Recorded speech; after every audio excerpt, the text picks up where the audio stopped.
Friends இங்கே பார்த்தீங்களா இது என்னது அகரகர் பவுடர். இதை வச்சு என்ன செய்ய போகிறோம்? கோகனட் புட்டிங் தாங்க பண்ண போகிறோம். பட் கோகனட் புட்டிங் நான் பண்ணலை, என் ஹஸ்பண்ட் தாங்க பண்ண போகிறாங்க.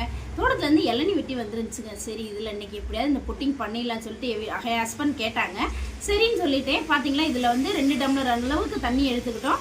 ஒரு 2 டம்ளர் தண்ணியை வந்து நம்ம வச்சுக்கணும். அந்த தண்ணி எதுக்குன்றதை நான் அப்புறமேல் சொல்கிறேன். இப்போ பார்த்தீங்கன்னா அகரகர் பவுட்ரு வந்து வாங்கியிருக்கோம். இந்த அகரகர் பவுட்ரு வந்து இதில் 2 கிளாஸ் தண்ணிக்கு வந்து நம்ம 5 கிராம் பவுடராவது போடணுங்க. அதுக்கு கம்மியாக போட்டிங்கன்னா அது வந்து ஜெல்லியாக வந்து மாறாது. ஸோ 5 கிராமாவது நீங்கள் சேர்த்துக்கோங்க.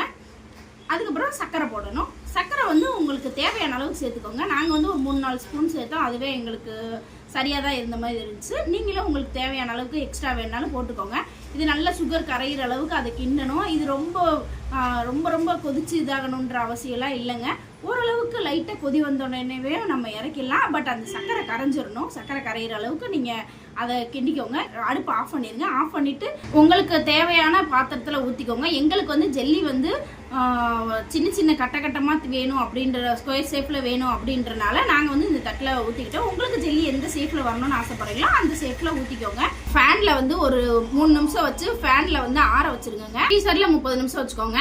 அதுக்கப்புறம் வந்து நம்ம அதோட பருப்பெல்லாம் எடுத்து வச்சுருக்கோம் பார்த்தீங்களா, அந்த தண்ணி நம்ம ஏற்கனவே நான் சொல்கிறேன்ல அந்த தண்ணி கொஞ்சம் எடுத்து வைக்கணும் 1 டம்ளர்னு. அந்த தண்ணி அதுக்கப்புறம் அதில் இருக்க ஃப்ளஷ் அந்த பருப்பு எல்லாத்தையும் எடுத்து பல்ஸ் மோடில் ஒரு 2 தடவை போடுங்க. போட்டுட்டு சர்க்கரை இதுக்குமே வந்து நம்ம தேவையான அளவு போட்டுக்கலாம். நாங்கள் ஒரு இதுக்குமே ஒரு 3-4 ஸ்பூன் போட்டோம். போட்டு நல்லா அதையுமே கிரைண்ட் பண்ணி எடுத்துக்கோங்க. அரைச்சிட்டு அந்த அதை வந்து 1 டம்ளர் பால் எடுத்துக்கோங்க. அந்த 1 டம்ளர் பாலை நல்லா கொதி வர்ற வரைக்கும் காய்ச்சிக்கோங்க.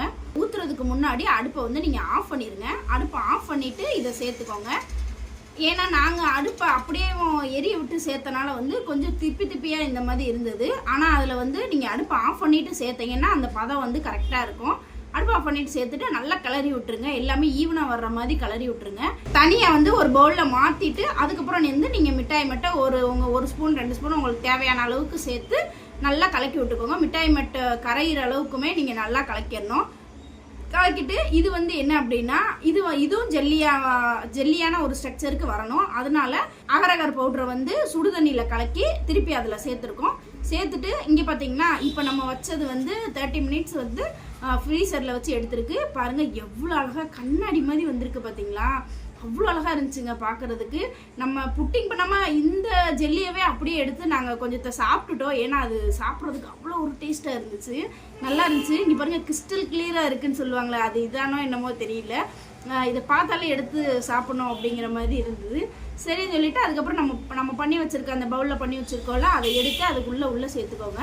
சேர்த்துட்டு நல்லா அதை எல்லாத்தையும் உங்களுக்கு ஈவனாக வர்ற மாதிரி கலக்கி விட்டுக்கோங்க. கலக்கி விட்டுட்டிங்கன்னா நல்லா ஈவனாக ஸ்ப்ரெட் ஆகி அழகாயிரும். பார்த்தீங்கன்னா நல்லா ஸ்ப்ரெட் பண்ணி விட்டுட்டு இதில் வந்து நீங்கள் ஏதாவது டியூட்டி ஃப்ரூட்டியோ இல்லை நட்ஸோ ஏதாவது சேர்க்கணும் சேர்த்துக்கோங்க. அதெல்லாம் என் குழந்தைங்க சாப்பிட மாட்டாங்க, அதனால நான் சேர்க்கல. உங்களுக்கு தேவைன்னா நீங்கள் சேர்த்துக்கோங்க. அதுக்கப்புறம் நீங்கள் வந்து ஃப்ரீசரில் வச்சுக்கோங்க. 30 மினிட்ஸ் வந்து ஃப்ரீசரில் வச்சுட்டு சாப்பிட்லான்னு தாங்க நினச்சோம். ஆனால் இங்கே பார்த்தீங்கன்னா அப்பயே டைம் வந்து 11 o'clock ஆயிடுச்சு. ஏன்னா நாங்கள் வந்து இதை குக் பண்ணது வந்து நைட் நேரம். ஸோ ஓவர் நைட் நம்ம ஃப்ரீசரில் வச்சுட்டு காலையில் சாப்பிட்லான்னு சொல்லி வச்சுட்டு நாங்கள் தூங்கிட்டோம். இப்போ பார்த்தீங்கன்னா காலையில் என் ஹஸ்பண்ட் எடுத்துகிட்டு வந்தார். நான் அதை செஞ்சதவே மறந்துட்டு காலையில் சரி வழக்கம் போல் நம்ம பாலை காய்ச்சுவோம்னு சொல்லிட்டு எந்திரிச்சு தூக்கத்தோடு வந்து காய்ச்சிக்கிட்டு இருந்தேன். என் வீட்டுக்காரர் இங்கே பாரு நான் பண்ணது எவ்வளோ டேஸ்ட்டாக வந்திருக்கு அப்படின்னாரு. வாவ் ரொம்ப நல்லா இருக்குன்னு எனக்கு அதை பார்க்கறதுக்கே அவ்வளோ அழகாக இருந்துச்சுங்க. பார்க்க அப்படியே மில்க் கேக் மாதிரி இருந்துச்சுங்க, அவ்வளோ டேஸ்ட்டாக இருந்துச்சு.